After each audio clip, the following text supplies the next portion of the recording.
Hey, it's Terry Gorry, and this is the Irish Law and Small Business podcast.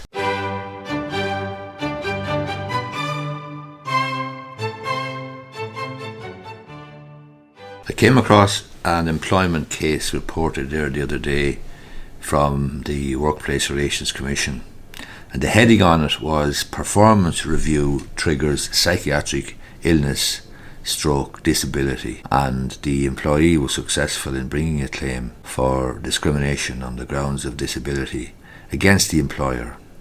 And when I looked at it first and looked at the heading and saw that the employee had won, I was surprised. I was surprised because a performance review ordinarily would not lead to such stress that it would be considered or constitute a disability.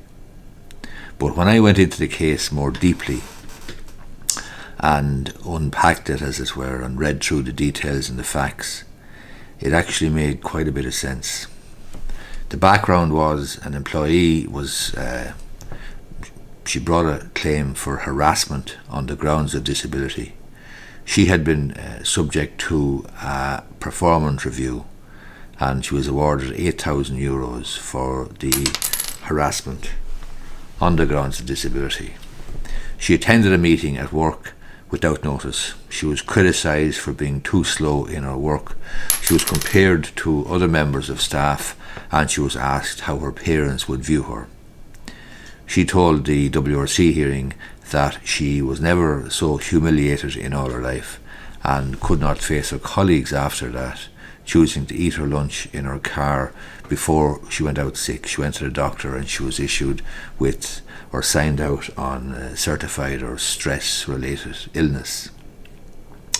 The harassment which the WRC adjudicator, found was the requirement on the employee to phone her workplace every week, even though she was on sick leave. So the employer insisted that she phone the workplace every week to say how she was, or to at least make contact every week, even though she was sending in sick certs. And the WRC adjudicator found that this essentially amounted to harassment. She had provided medical certs to the employer to the effect that she was suffering from anxiety and depression, and the obligation to ring her employer every week to ring in sick added to her stress. Ringing in sick made no sense when she was submitting doctor certs, the adjudicator found.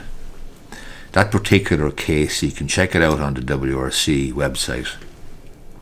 The adjudication number is 000-37724, and if I remember, I'll stick a link underneath the video on YouTube. You can go and have a look yourself. You can read through the details and the facts. But this is another one of those cases in law. It happens to be employment law in this situation, but it could be in any type of law, quite frankly, where when you look at the surface facts, you think immediately or make a decision or form a view, form a judgment fairly quickly.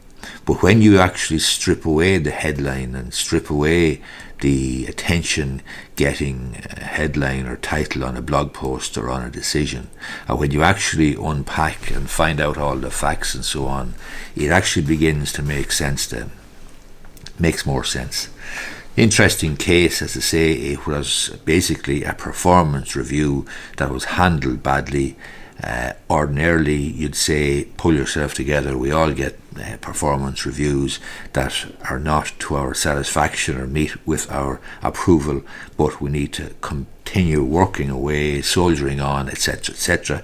But in this particular case, when you look at the facts and look at the way that the performance review was carried out, and when you then look at the requirement for the employee to ring in sick and explain herself essentially, or account for her whereabouts, even though she was sending in sick certs, and when those sick certs were indicating stress or anxiety or depression triggered by the humiliating way that the performance review was carried out, then it begins to make sense. Hope you find this video useful. If you do, it would be great if you gave it a thumbs up down below, and you may be interested in subscribing to my YouTube channel. Thanks a lot.